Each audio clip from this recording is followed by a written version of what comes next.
अस्सलाम वालेकुम जी फ्रेंड्स। आज का जो हमारा टॉपिक है वो है refraction at a spherical surface. Okay, ये हमारा लेक्चर नंबर 8 है।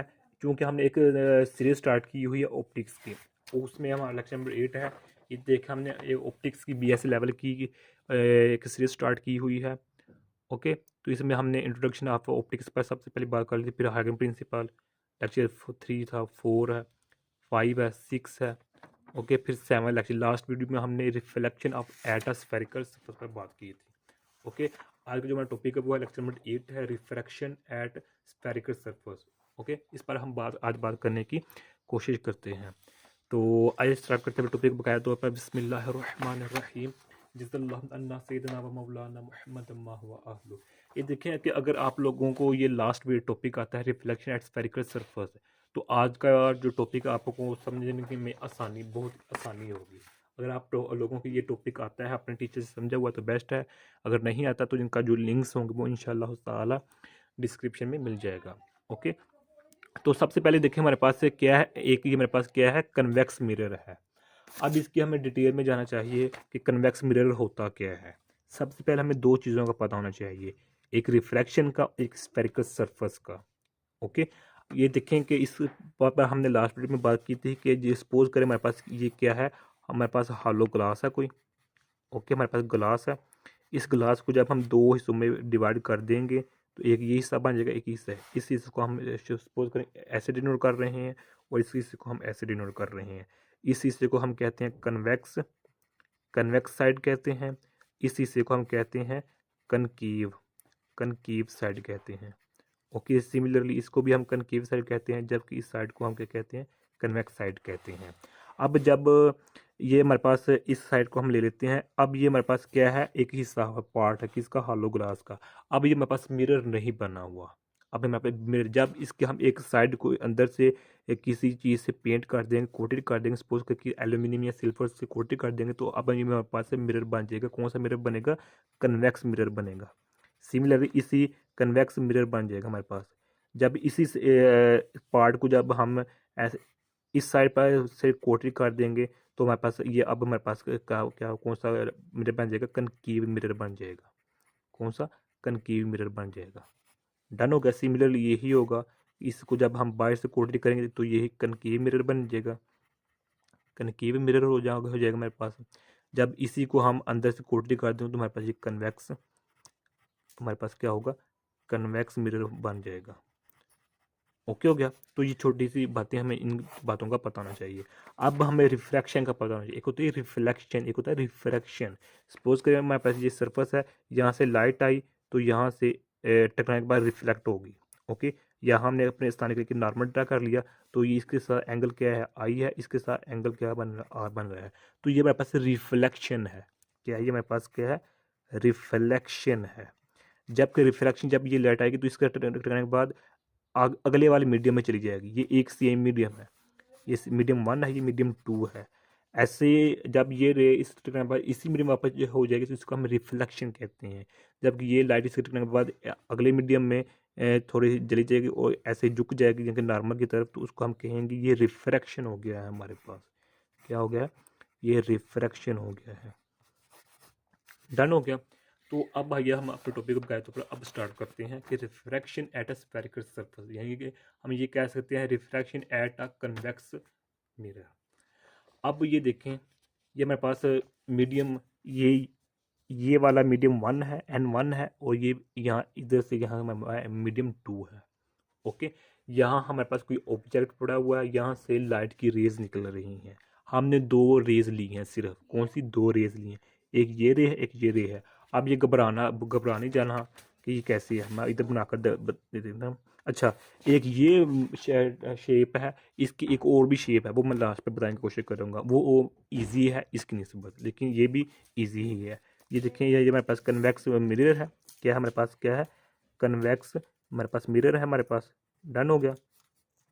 अब कन्वेक्स मिरर है तो इधर से हमने, ये हमारे पास कोई ऑब्जेक्ट है जिसको हमने एम का नाम दिया हुआ है।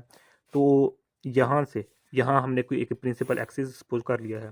तो यहाँ से जो हमारे पास लाइट हुई है, ये देखें, इस चीज़ को मैं बना रहा हूँ इधर। ओके, आप लोगों के आसानी के लिए ये देखें कि यहाँ से दो रेज निकल रही हैं।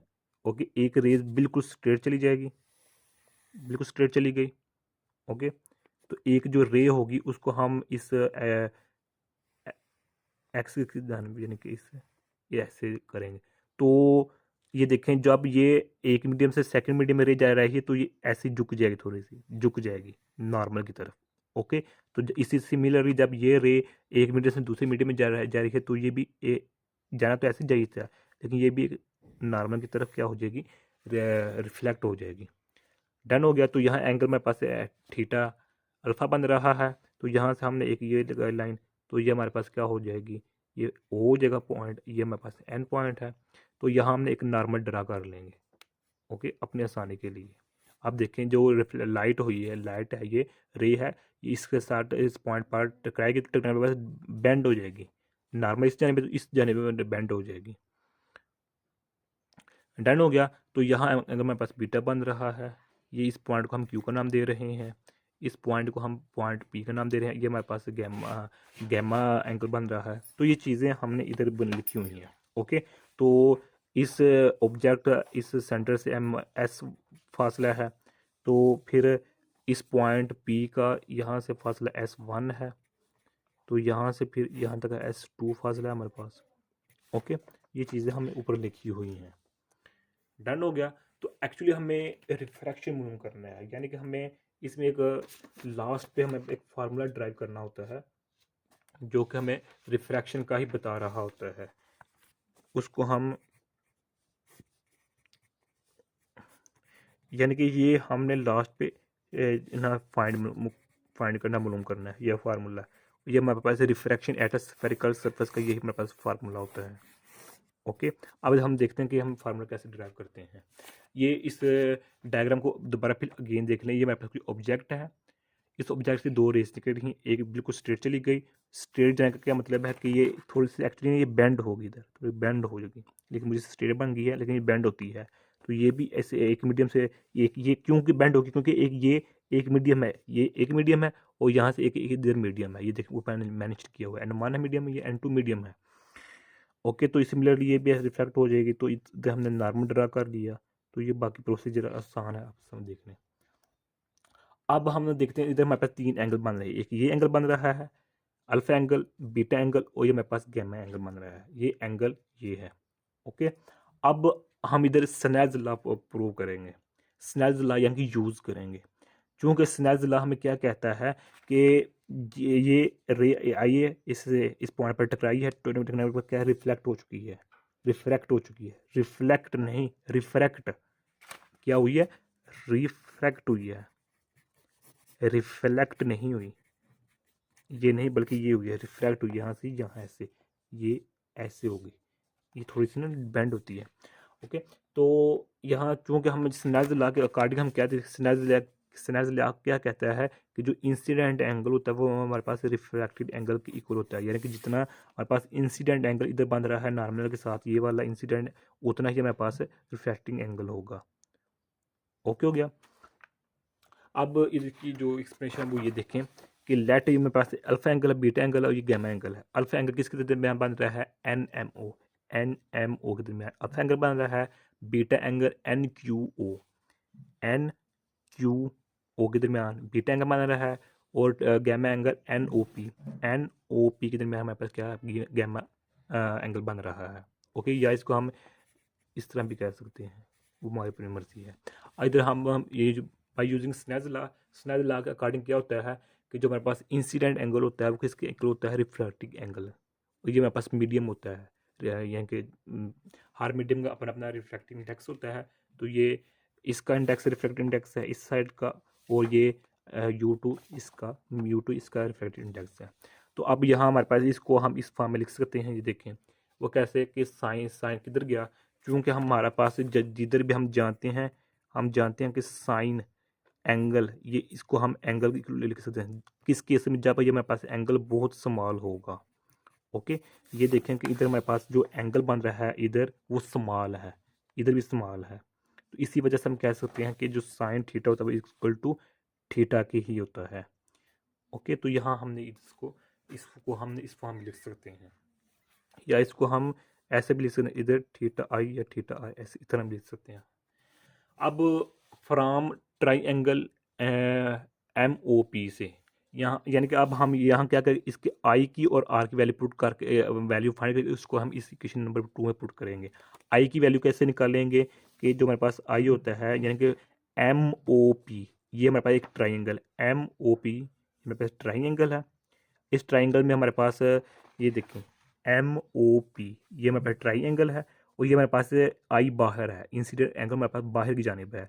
तो हम जानते हैं कि जो एक एक एक्सटर्नल एंगल दो इंटरनल इंटीरियर एंगल्स के इक्वल होता है। ओके, जो हमारे पास होता है वन एक्सटर्नल एंगल जो हमारे पास होता है वो इक्वल होता है टू इंटीरियर एंगल्स के। टू इंटीरियर किस केस में, जो एक्सटर्नल एंगल है, जो एंगल है हमारे पास वो एक्सटर्नल एंगल के बिल्कुल जो ऑपोजिट एंगल्स होते हैं उसकी सम की इक्वल होता है। देखें ये एक इसके सामने वाला क्या कौन कौन कौन सा हमारे पास एंगल है, एक ये एंगल है एक ये एंगल है, ये दोनों इंटीरियर एंगल हैं।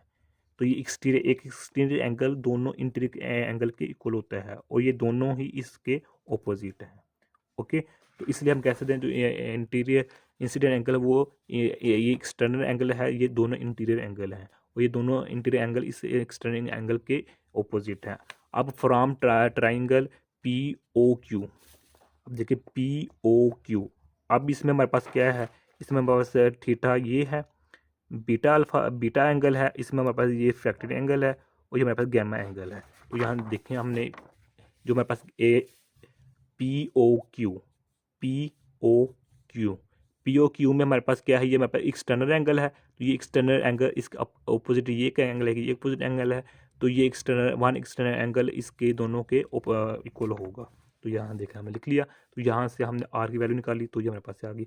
अब यहाँ से आई और आर की वैल्यू को यहाँ पुट कर देंगे, तो पुट कर देंगे तो हमारे पास इस तरह आ जाएगा। ओके, तो ये हमारे पास इक्वेशन नंबर 3 बन जाएगी।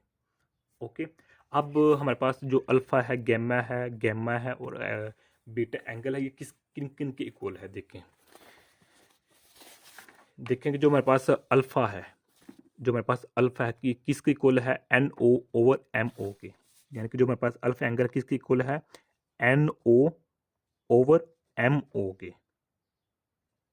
ओके, यानी कि जो हमारे पास एंगल ये किन के दरमियान बन रहा है, N O over M O. अच्छा, N O over M O, जो हमारे पास एन ओ और एम ओ, ये हमारे पास क्या है, ये हमारे पास क्या है, परपेंडिकुलर है। ये हमारे पास क्या है, ये हमारे पास क्या है, बेस है। तो यहाँ हमारे पास टैन बनेगा, तो टैन की ही वजह से हमारे पास एंगल बनता है। ओके, तो सिमिलरली इधर हमारे पास गैमा है, गैमा क्या है, N O over O P, N O over O P, N A O क्या हमारे पास परपेंडिकुलर है, ये हमारे पास क्या है, बेस है। तो इधर भी टैन बन गया, तो ये टैन की वजह से ये हमारे पास गैमा एंगल बन रहा है। तो सिमिलरली ये गैमा फिर वही फिर बीटा है, बीटा के लिए भी हम ये ऐसा ही देखेंगे। तो इसके यहाँ हम क्या हम वैल्यूज़ पुट कर देंगे, वैल्यू के बल्कि एन ओ हमारे पास इधर कॉमन है, इधर भी, तो इधर एन ओ को इधर बाहर निकाला तो यहाँ से कट हो जाएगा।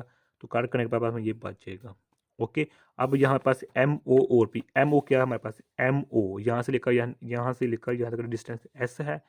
ओके, ओ क्यू का डिस्टेंस क्या है हमारे पास, एस टू है और ओ पी का डिस्टेंस क्या एस वन है। तो यहाँ हमने वैल्यूज पुट कर देंगे तो ये हमारे पास फाइनल इक्वेशन आ जाएगी, जो हमने स्टार्टिंग में बताई थी कि हमने ये फाइंड करनी है ये वाली। तो ये हमारे पास फाइंड हो चुकी है। तो यही आज का हमारे इतना सा टॉपिक था।